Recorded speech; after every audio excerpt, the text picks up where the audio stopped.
Yo, what is going on, you guys? It's your boy King Sanders here. We are back with another day of sports betting. This is going to be for Sunday, January 29th slate of NBA action. I'm super excited to dive into it. Today is going to be the make or break day here for the giveaway as of tomorrow, so hopefully we can go ahead and have a really good day today. We'll go ahead and dive into that just a little bit later, but I did just want to go ahead and say we are still currently on the road to 11,000, so if you guys do want to help me hit 11,000, go ahead and hit that sub button here for me. I know that we did end up having not a very great day yesterday. We'll recap that, but if you guys do still want to go ahead and help out the channel, go ahead and hit that like and sub button. But next, I did just want to go ahead and give a quick shout out here to all of our members here on the channel. Thank you guys so much for everything that you guys do. And thank you guys so much for giving such a small channel such a big chance, as I always say. It truly does mean the absolute world to me. So much more than you guys will ever know. So without any further ado, let's go ahead and address the situation here. For the giveaway that we are potentially having on Monday, we ended up going 5-5 as of yesterday. That was the total record. And then because of yesterday's picks, we are now 5-8. So we are currently down by 3 plays, and the only way that we are going to be able to have not have a giveaway is if we have a clean sweep on 4 plays. So, it's definitely going to be tough. It's doable, but it is going to be tough. So, without any further ado, let's dive into a quick recap as of yesterday. So, we did end up having the Knicks and the Nets under 226.5 at -110. This bet was looking pretty good at the end of the first half, but in the second half, everybody and their brother ended up going off. I know Kyrie had a crazy number of points in the fourth quarter. He really just took over in the fourth quarter, and both teams were just very, very good in the second half of that game. Then we had the Kings -3 versus the Timberwolves. Maybe I was just wrong about the Timberwolves because the Timberwolves have been a very solid basketball team here as of recently. I guess I just kind of expected that with this many games in a matter of this little amount of time, I really expected the Timberwolves to kind of slow things down, but they're just ramping things up. They just keep looking better and better as time goes on. So they did end up losing that game outright by 7 points. So that one ended up losing for us as well. And to complete the absolute reverse sweep, we had the same game parlay of the Wizards and the Pelicans game. This was just weird. This was absolutely weird. We had Beal 4+ assists. This one cashed, no problem whatsoever. But then we had Kuzma 20+ points. 0 points in the first half. 0 points in the first half. Ends up having 10 points in the second half. But still, that was abysmal. I can't believe that even happened. Then we had Jonas Valanciunas, 8+ rebounds, gets ejected, only plays 8 minutes, and has 3 rebounds. It was very, very tough. He ends up giving my boy Taj Gibson the old bow and ends up getting thrown out. So, it is what it is. We ended up having a reverse sweep, but hopefully we can combat that, get a 4-0 sweep today, and then just really, start the week off with an absolute bang. But I will go ahead and say that at the time recording this video, I only have 2 plays that are going to be official right now. I'm going to add more. I'm just not entirely sure what games, and it'll for sure be 4. But I may end up adding an NFL play or something along those lines, just so I can make it 4. But just make sure you guys do check out the pinned comment section down below, and as always, go ahead and check out my Twitter too. It'll be in those 2 spots. I'm just not entirely sure what those plays are going to be. We're still waiting on lines at the time recording this video, and I just want to make sure that it at least has a chance, So without any further ado, let's go ahead and dive into today's plays, though. So for our first official play of the day, we are going with the Grizzlies.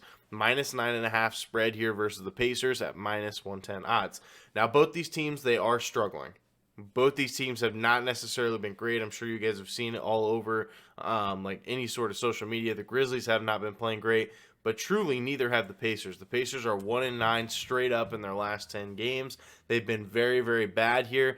And if you take a look at the history between these two teams, the Grizzlies have covered in 3 straight versus the Pacers, even when the Pacers were at full strength. The Pacers are still going to be without Tyrese Halliburton, of course, their main focal point of their offense, their true facilitator. And so I do think that this is going to be a very tough matchup here for the Pacers. So on the injury report, we do have just a couple things here. Steven Adams is still listed as out, but the only other ones that are really going to be notable for this team is it does look like Desmond Bane is listed as questionable. regardless of if he plays or not, I think this line is kind of trying to tell you exactly what's going to happen in this game. Memphis is 14-8-1 against the spread at home, and they are one of the best teams at home in the entire NBA across almost every single metric. They are third in points per game at home, one of the best teams in the league. Third in field goal percentage at home, once again, one of the best in the entire league. Fifth in points allowed at home, one of the best defenses at home, and first in defensive efficiency at home. This Grizzlies team at home is where you want to put your money on. They're a very solid team here at home. Hopefully it does end up working out for us. Indiana is also 11-14 against the spread on the road, so they have not been a very profitable team on the road this year. So hopefully the Grizzlies can go out there and get it done here for us. Hopefully they can win by 20 and we don't even have to worry about it. But that is going to be our first official play of the day. Grizzlies -9.5 here versus the Pacers at -110 odds. Now for our second and final play of the day, we are going to be taking the Pelicans and the Bucks. We're taking the over 233 at -110 odds. Now, I love this spot here. I love this spot here for two teams that necessarily haven't been great on defense here recently. Hopefully, this can go ahead and work in our favor. First things first, the Pelicans, they are 27-23 to the over on the year. Milwaukee is 25-24. Both of these records are kind of mediocre, but let's go ahead and dive into some specifics here. The Pelicans are 16-8 to the over on the road this year. That is one of the best records in all of basketball. I think it's like third or fourth. I forgot to write it down, unfortunately. But Milwaukee, 16-8 to the over at home this year. That is the best over percentage in the entire NBA at home this year. So I do think this is a pretty good spot to target for the Bucks and the Pelicans both, but more specifically for the Milwaukee Bucks. The Milwaukee Bucks also they have averaged 132.7 points per game in their last 3 games, and they even average 8 more points per game at home. They're a much better team, especially on the offensive end at home. And the Pelicans, they do allow 7 more points per game on the road. So not only are the Pelicans a worse defense on the road, Milwaukee, a much better offense at home. So I do think this is a good spot to be taking the over here. It's definitely doable. I could see easily both of these teams going to 120. So I do think it's a pretty good spot here to be taking the over. So we're going to be riding with it for our second and final play of the day. Pelicans and the Bucks over 233 at -110 odds. Now, since we didn't only have 4 games on the NBA slate, we also don't have a consensus play. We really couldn't agree on a play, and a lot of the guys just wanted to watch football today, and I completely respect that. There's nothing about that, nothing wrong with it. But I am much more knowledgeable in the sport of basketball, so I didn't really want to leave out any chances to be able to give out some plays. So I still wanted to give out 2 plays that I do really like, and I will be adding 2 more. It's just going to be a matter of what they are going to be. But I really do like this here for our 2 plays of the day. So that is going to do it for today's video. If you guys did enjoy, make sure you guys do like, comment, subscribe, turn on that notification bell so you guys know whenever I post. Like I said, we are still currently on the road to 11,000 subscribers. So if you guys are new, make sure that you guys are subbed. But that's going to do it for me. This is King Standard signing out. Peace.